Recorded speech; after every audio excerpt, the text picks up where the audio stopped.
మాగే పప్పు చేసుకోవడానికి ముందుగా పెసరపప్పుని ఇలా మెత్తగా ఉడికించేసుకోవాలి. స్టవ్ పై కడాయి పెట్టుకొని దాంట్లో తాలింపుకి కొంచెం ఆయిల్ వేసుకొని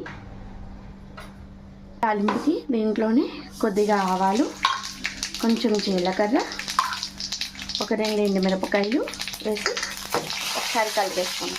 అలాగే దీంట్లో కొంచెం కరివేపాకు వేగిన తర్వాత దీంట్లో కొద్దిగా ఇంగువ వేసుకొని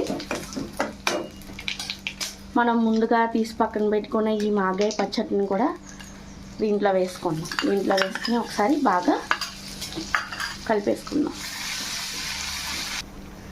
ఈ మాగే పచ్చడి అంతా బాగా కలిసిన తర్వాత దీంట్లో మనం ముందుగా పెట్టుకున్న ఈ పెసరపప్పు మొత్తాన్ని వేసుకొని ఒకసారి కలిపేసుకుందాం. అంతే, ఎంతో రుచిగా ఉండే మాగాయ పప్పు రెడీ. బాగా కలిసిన తర్వాత రుచికి సరిపడగా సాల్ట్ వేసుకుందామండి.